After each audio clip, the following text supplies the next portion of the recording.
people equate money and fame and all that sort of thing to happiness. I never sort of align those things together. I just thought whatever makes me happy, I don't care what that is or what that looks like, as long as I'm being fulfilled and I've got a smile on my face at the end of the day. That's what I wanted. Hello there, my name's Daddo. This is my wife. Daddo. And you have joined us in the bathroom. Yeah, thanks. Separate bathrooms. We've got a wonderful guest in today. Yeah, we're very honoured to have Jules Sebastian, wife of legendary singer Guy Sebastian. Jules is fabulous in her own right, one of the kindest people you're ever actually going to meet. She's an in-demand Sydney-based TV presenter, stylist, public speaker, author and a philanthropist. Her regular Tea with Jules interview series on YouTube has over 3 million views, and she's just written a book. It's called Tea and Honesty. Heartfelt conversations, lessons learned, stories shared. Amazing effort, because she's a mother of 2. She's, as you said, married to Guy. And Jules and Guy have also begun the Sebastian Foundation. So we'll find out more from Jules about that. I'm really excited to have her in. How are you doing, first of all? Let's do our little check-in. Oh, I'm great. I'm great. Yeah, I'm excited to talk to Jules and hear about everything she's up to. Yeah, evidently Guy was going to come, but he tried to take a catch yesterday or the day before in cricket, and he missed the catch and he broke his thumb. So he's having to take care of himself. He's licking his wounds. You are making stuff up. Am I? We get honest here in the bathroom. Let's welcome in Jules Sebastian. Woohoo! We could do a flush. I thought that was something. it. Do a flush, great. Look at a fish. Drum roll. I know, there's something kind of, I'd like to think that our bathroom is really large, big and clean. And I don't know, it's nice to be in the bathroom, but, you know, there's something about having people into the I don't know. I think some of the best discussions happen in the bathroom. That is true. Kitchens and bathrooms, you do have a lot of good discussions. Girls probably more so than dudes. 100%. Oh, waiting in line. Oh. How many conversations are you waiting in line with the women? Yeah. And it's amazing how deep you go so fast. And how many friends you make along the way. Absolutely. Yeah. That is You meet a lot of people. It's all that moving water, you see. No, it's waiting in line. That's what it is. Like, as the boys go in and out fast, we're like, oh, what time is the concert getting back on at halftime? Do you guys have separate bathrooms, you and your husband Guy? We don't, but we have separate sinks, which I helps. feel like, makes a difference. Yeah. We don't have Guy in here with us, and Jules mentioned earlier that because she's here on her own, she may just be able to spill some beans about Guy, and Guy won't be able to have any retaliation about this. So That's all right. who Guy, knows I what know we Guy may will be hear. listening, and fella, we haven't met, but I do have your back. Got his back. Okay. All right. Well, let's just dive in. Tell us, I know you've probably told this story a million times, but we do love an origin story. How did you two meet? The origin story. It's a very cute, pure story. Love it. We met in church. I know. It's adorable. We went to the same church. So I went there my whole life back in Adelaide in South Australia where we grew up. And Guy's family came to the church when he was about 11 or 12. He's one of 4 brothers. So this, family lands. And it wasn't, love at first sight or anything like that. It was just, there's new people in town or whatever. Yep. Fresh blood. Fresh blood. And so we just sort of went to the same youth group and just sort of got to know each other very much as friends. And that's young. That's young to meet the person you're about to marry. Like that is, I identify that is rare, that you are 12 years old and you've met the person that you're going to marry. Is one of your sons around that age now? Like, isn't he? 9 and 7. 9 and 7. Yeah. Okay, so all right, yeah. That's terrifying. Yeah, I know, I haven't right? thought When you about think that. about that, yeah. Yeah. Quite possible. There are a few I would very much like him to, one of them to marry. There's lots of, we do plan friends that of out mine. as parents. Wait till they hit year 9, and then that might change. Okay. 15 the years. girls, you mean? Yeah. Yeah, okay. Yes, so that is where we met, and then we developed just like a very strong friendship from there as we were a little bit older. And then it got romantic. Well, it didn't get romantic. It got to that weird, well, we kind of like each other, but no one wanted to say it. You know, you're sort of a bit awkward about it, and you're like, oh, what are these feelings? Like, I like you a bit more than I like the other people, the other boys or whatever. And so I was never going to say it, of course. I made him say it. And so, yeah, it was a very romantic, we were out at a cafe after church one night and like with a bunch of our friends. And then he was like, I have to get some money out at the ATM. Can you come with me? Yeah, right on. We went The old ATM. Oh, the old ATM. I'm just move. impressed that he had So money in his romantic. bank. Right. Same. Hopefully he was paying for my meal. I can't remember if he did. So off we went down to get some money out, and then there was this little bus stop outside the ATM, and we sat down at the bus stop, and he was like, oh, I like you. That awkward, weird conversation. Yeah. And I was like, oh, I like you too. And he's like, I don't want to ruin the friendship. And I was like, neither. And so we just sort of agreed to give it a go, see where it landed. Yeah. And here we are, married for how long? I don't even know anymore. 13 years, I think. Fantastic. 2 children. How long before you actually got married, before those beautiful words at the ATM happened? So long. So many things happened in between all of that. Okay. Yeah. So we dated for 8 years Yep. before we got married. Yeah. So a lot of life happened. Yeah. Fantastic. So he's got his music career going. What were you doing during that time? That you know. Well, we lived in Adelaide, and then, Guy went through the Australian Idol process and ended up moving to Sydney. And then we did the long distance thing for about 2 years. And then when I moved eventually to Sydney, because you can't do long distance for that long, I don't think. And one of you has to kind of make the move, and it wasn't going to be him. So I ended up doing that. And then I worked a full-time job, just like kind of got any job that I could, answering phones, reception. And then I put myself through fashion school. So I did design and business at fashion school, and then eventually got into the fashion business and became a stylist. That's a very long story short, but kind of that's how the progression of that career began. I always find career a very weird word for my life. I feel like it's just been this haphazard eventuation of things just coming together. And I'm just following my curiosity wherever I go, and it just kind of all works out. That's what I still feel like I'm doing. Did you ever, when you were younger with Guy, did you ever sort of just be lying on the grass looking at the stars and go, wow, just imagine if I became a superstar musician? Or, I mean, was there ever those talks that you two had? Did you ever dream of the heights that where Guy would actually get to? In a million years, if you told the girl lying on the grass looking at the stars this life, never. Wow. Never. Like, just never. Even for Guy, it was like, I can do this. I can sing and I can play and I can do this.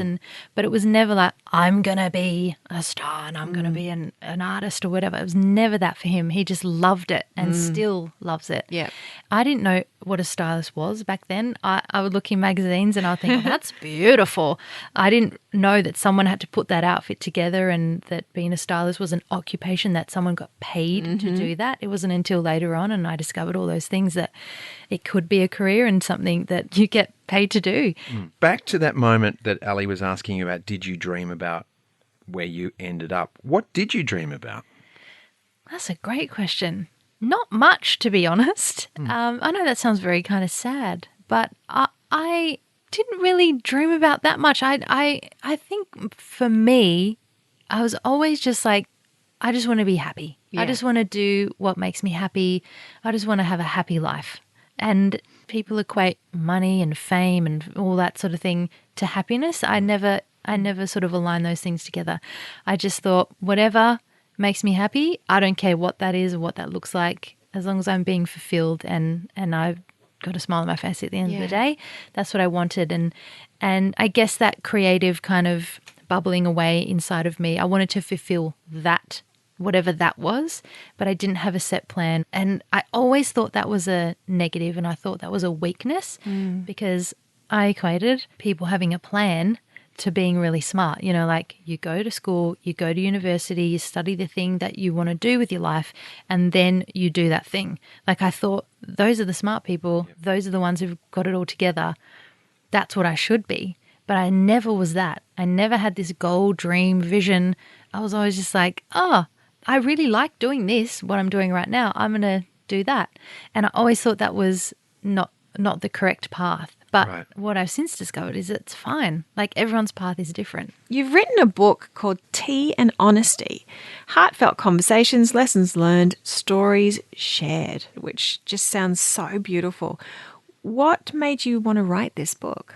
I was meeting so many amazing people along this journey of styling and in TV and through Guy's career.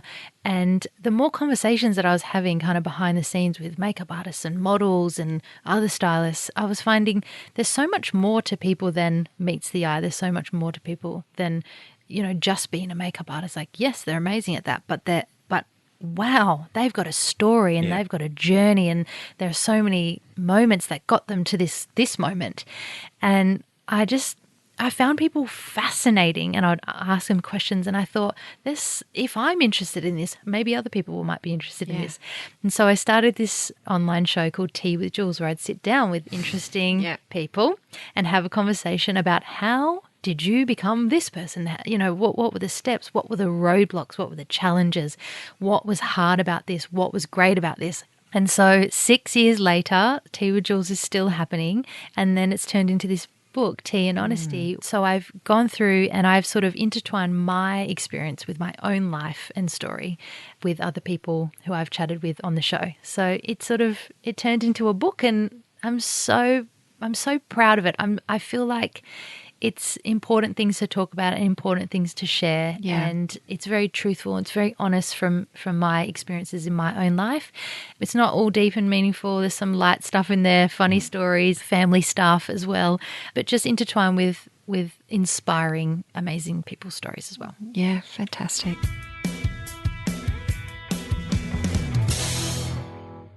Do you ever sort of think, I can't keep all these balls in the air, and what do you do in those moments? What do you tell yourself? Yes, I definitely feel that way some days. I just tell myself that you can't do everything at the same time. I think you just have to know and listen to yourself. I think that's the answer to everything. You know when you've taken on too much and you're spilling over, your cup runneth over with too many things. And I think you just have to give yourself a break sometimes. If you've got too much going on, you got to let the less important things go. What's your priority? What are your values? What are the things that you put up the top of your life and are the most important things? Get those things done first and invest your time into that. And the rest will work itself out. And I say that, like last night, this is a first for me. I went to bed and I didn't do the dishes. That's huge for me. Huge. I texted my friends. That's how huge it was. I was like, guys. You wrote the note down in your diary, did not do dishes. I am just letting you know this has happened. So we had almost the same thing last night where our son cooked this magnificent dinner for us. Wow. It was amazing. Wait, and how old is your son? he's 21. Oh, okay. Yeah, yeah, he's 21. He's not 9 I'm or thinking, 7. Yeah, I'm thinking. No. 9 or 7, fish fingers and chips. No, he did this pasta and he made profiteroles. It's just an incredible dinner for us last night. It was great. Now, at 10:30 at night, I walked into the kitchen and no one had done it. Okay. And normally either Elle or I make dinner and the kids just automatically tidy the kitchen. They just know that's what we do. I can't stand a dirty kitchen. I don't like waking up to a dirty kitchen in the morning or leaving stuff out. I like everything to be put away at night time and have a clean sink. So last night I started doing it and I was like, honey, leave it. I'm like, nah. There was a reason, though, that I said for you to leave it. Oh, what was that? Because you were so angry about having to do it. And that's when I went, just walk away from it. Yeah. Don't spoil the night by being angry at what hasn't been done. Like, go to bed with what has been done, and that was a beautiful dinner. Oh, that's you should have said that. Why did you not say that to Well, me? that's a very insightful moment in the kitchen. In the kitchen. Yeah, well, that was just what I thought. These insightful moments. They do. She's great.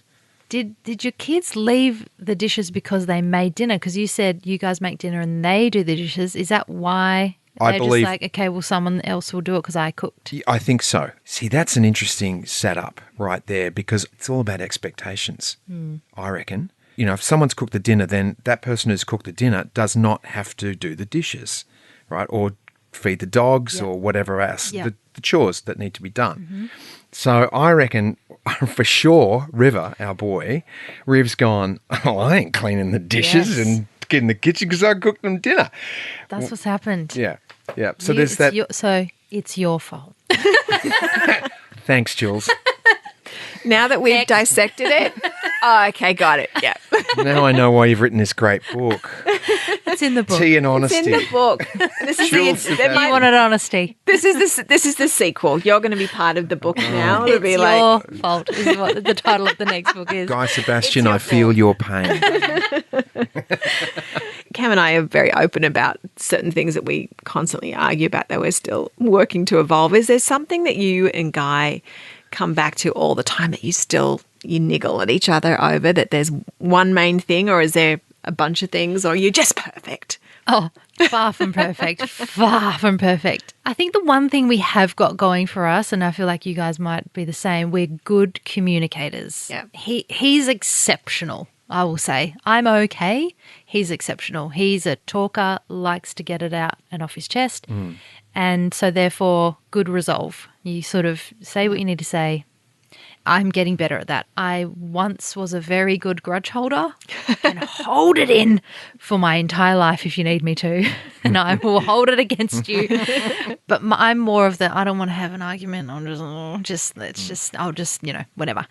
I don't talk about it. But he's a let's talk about it now, and he can't let it lie. So I feel like that's great on some days and not so great, because sometimes I need a minute to process what's just happened, and then I can come back to you with a bit more of a clear mind. I find it hard to process in the moment, whereas his brain and his mouth are connected very closely, and he can think and talk all at the same time and be very articulate with what he's trying to get out, whereas I'm like, okay, I just need to think about this, and then I can come to you with a solution or I don't know, an argument or whatever.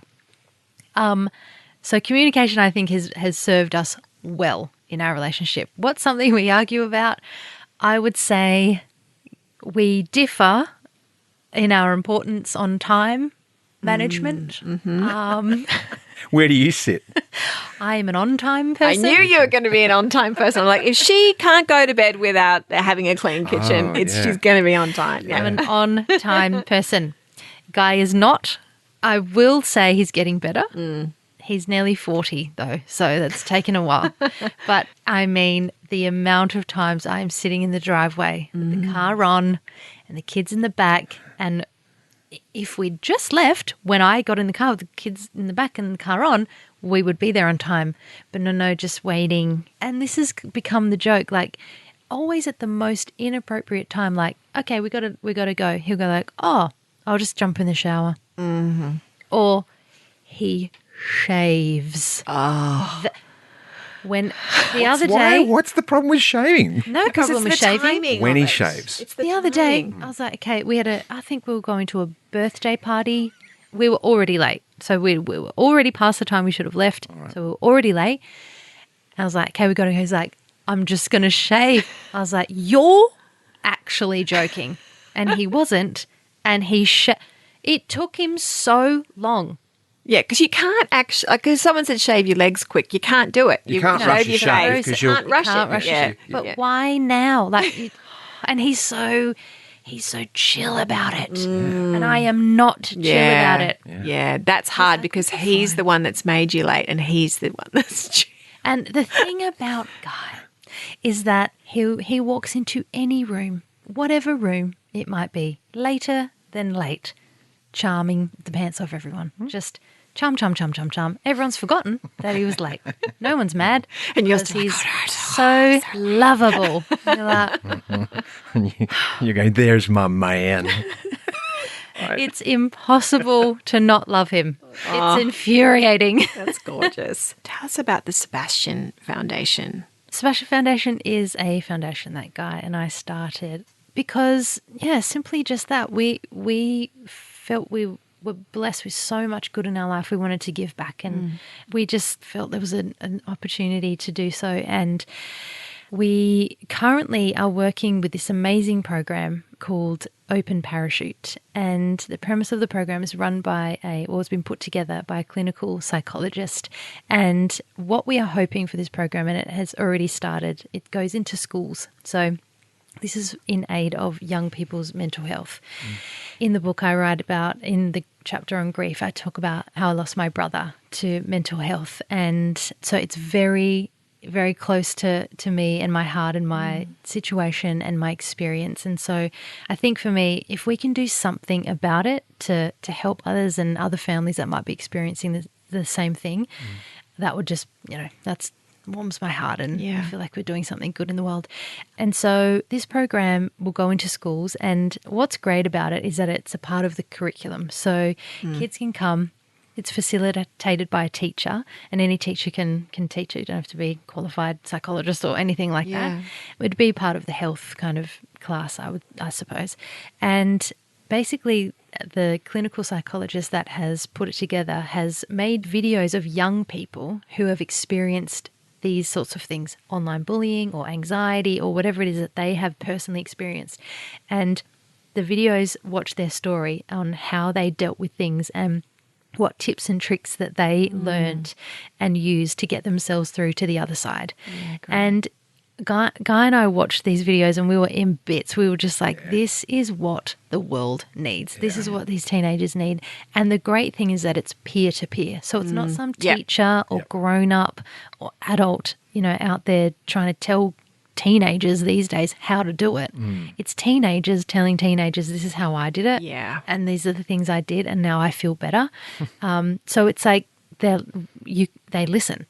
Because they're not going to listen to a teacher. And so, this program, we're currently kind of very infant stages, but we really feel passionate that this can help people. Because I think about my brother, and I think he was 35 when he lost his life. And I think, what if when he was a teenager, he heard some of these things and that as a grown-up helped him in his life? What if he remembered something that he heard in school in one of these programs? Or what if we caught it earlier? And I think that's the key and the trick here is to catch it while it's happening in someone's life. When they think these problems are the biggest thing they'll ever experience, to meet them where they're at and to kind of intersect them before they go into the really big bad world out there, to give them these keys to in order to get through it.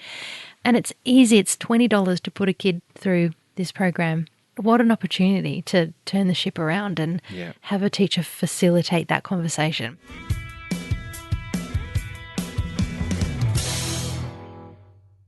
You do a lot with Guy in that sense in giving, don't you? That's just something that you both are passionate about. Is that something that you would advise people on in a relationship? Give back together, as a team, and see if that helps? Yeah, absolutely. I don't think there's any better feeling, right? And it seems a little selfish because you don't give back to get back. You give back to, give back. Yeah. But I think there's something about aligning your value system together as a team and coming together and saying, okay, what do we believe in? What do we want? What do we want to do together? There's something very powerful about coming together and being on the same boat and doing something that, you're aligned with together, for sure. Yeah. I would say, there's so many things you can do. Do you guys consciously carve time out to get on the same page with parenting or with what you're talking about now, creating, ways to assist people outside the family? I would say not consciously, because our lives and schedules are very sporadic and no 2 days are ever the same. And so for us to be like, right, on Wednesday at 1:30, a half an hour meeting, to talk about parenting. No, we're not scheduled like that, but we are very chatty. We are in constant chatter with each other and quite instant. So something will happen with the kids and I will relay the story, almost immediately if the kids are out of the room or whatever, to Guy and get his download on do you think that was the right thing to do? Do you have any suggestions? How could I have handled that better? So we are in constant conversation about all things. Yeah. It's very open. I feel like there's nothing we don't really share with each other, and the big stuff, the small stuff, I think it's all important. I think sometimes the small stuff is sometimes more important than the big stuff. Well, that holds everything together, doesn't it? Yeah, That's that like the boring, cement. mundane, yeah. Like Sometimes the small stuff is what undermines it all anyway. Well, you're both creative people. Do you ever find Yep. that your mind might be scattered, like that you miss the details? Does that ever happen? See, here's the thing that I'd like to go into bat for on creative people. I think you can be creative and organised. I swear most people think of creative people like sitting in a room with paint and like overalls on and just like never knowing what the time is or never shower. I don't know. Not being responsible for their life. Just waking up at 12 o'clock in the afternoon, and I just don't think that's real. Like, I think you can do both. I think you can be on time for things and remember stuff and also create things. I don't see why those worlds have to not coexist. Yeah. And listen, I shouldn't knock the painters. I'm not having a go at painters. No, you're not. You're saying that there's no one's both. going to say Jules Sebastian just dissed on painters. Cover of new idea, Jules. Oh, This is- no. Here we go. No, we get it. I don't know if it's that, and you're right. Every family is different. In our family, it just happens to be that I'm holding down the fort, and the schedule and the timings of things, and are everyone's uniforms clean and ready, and what time does everyone need to be there, and have I responded to all the things in the newsletter, and the play dates, and and the list goes on and on. Pickups, drop-offs, all the things. Guy, like today, he's picking up the kids, but the stars have to align, so I have to ask him at the right time, in the right moment, is the schedule is free in his diary, and he's more than happy to do it. It's never like, he's never grumbling about it, but it has to be like everything has to work out perfectly in order for him to do that. Whereas it's just a given that I've got it covered and I'll take care of it. Yeah. So I think roles might be, if we're looking at it in that way, I think that's important. And I think that's a great way. Like, I just know that's what I do. I know I get up and I do the thing, and that's my role. And I take care of that. Whereas he has other roles that I don't have to think about, and then he takes care of. And it sort of works. Jules, that's actually backed up by I don't know, science, Are we going I know science there's one guy out there is a relationship expert, talks about this, and I read it the other day, and I absolutely agree with you.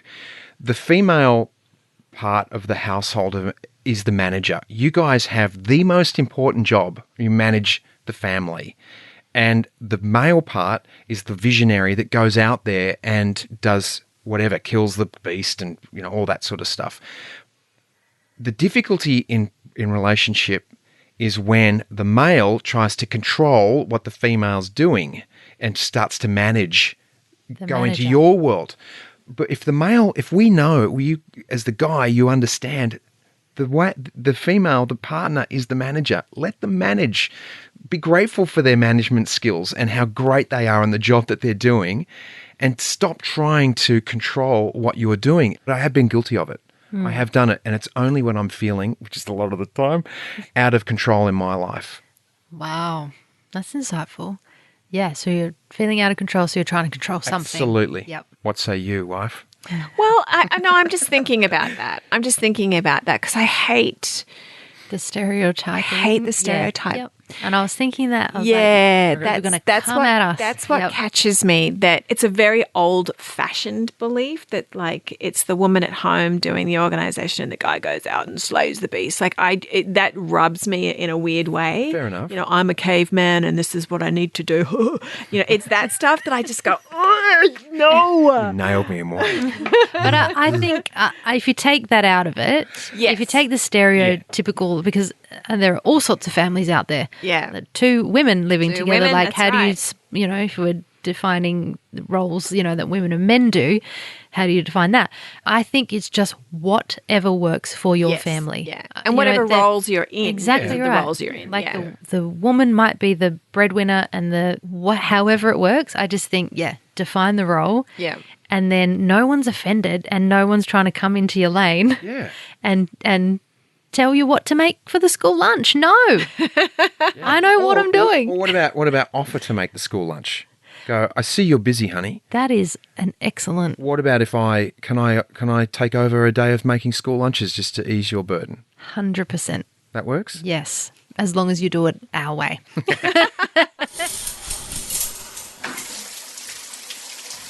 In the bathroom, we have a shower and we do a segment called the 2-minute shower. So we keep our answers, we ask you to keep your answers short. No one ever does. That's okay. We'll try to keep them short. Yeah. What's your best quality? Oh, calmness. Okay. I can see Is that. that a quality? Yeah. Okay. What's Guy's best quality? I would say 2. I would say kindness and patience. Wow, he has a very long string. Yeah. Describe your perfect day. I sleep in till like 8 o'clock and just waking up by myself. Sorry, Guy. And it is about being home alone too. Don't you find that Home Alone is so I reckon nice. it's home alone till like 11. Like a sleep in, home alone till 11, maybe have a bath, Yeah. just like read a book, Yep. Yeah. not clean things. Or you go. like I just want someone to prepare a meal and put that in front of me. Healthy, nutritious, Yeah. but also delicious. Yeah. And then I think I'd be ready for people after that. Yeah, nice. And then that's fine. They can spend the day with me. I love them. I'll allow it. Who do you admire? I admire anyone who's giving what they want a go. I just think good on people. Yeah. For you want to do that, you go ahead. I think that's great. Yeah. Agreed. People give her a goers are Yeah. great. Yeah, absolutely. What a pleasure. It was such a pleasure having you here and getting to know you, a little better. Thank you for having me. Yeah. I had a really nice chat. Yeah. Please go out and buy Tea and Honesty by Jules Sebastian. Just being able to talk with you in here, I know that the book must be full of other great conversations. Thank you so much for coming into the bathroom. Thanks, I feel very clean. Yes. Coming in unwashed and out you go. My hair is so shiny. Ready to face the day. Thank you, guys. Thank you. What an inspirational woman Jules is. I love everything she's about. Yeah, and talking about the foundation that they've got going and the importance of that is incredible. Yeah, mental health for kids. I mean, mental health for anyone, though I love that they're really focusing on our kids. I mean, that's where our daughter's at right now. So Yeah. any help. Yeah, I mean, it reminded me actually, as she was talking about, it's like what we're doing with the men's team. We don't give advice. It's Yeah. peers telling each other how they're getting through certain Yeah. obstacles or adventures in their life. Thanks for being here. You can write a review or give us a review at Apple Podcasts. And check us out on our Facebook page, Separate Bathrooms. Ali's Instagram is Daddo. I'm Cameron Daddo. If you have any sort of ideas that you'd like People, us to discuss, Thoughts? Yeah. all that, send it to us. We'd love to hear from you. Thanks so much for joining us again. Till next time.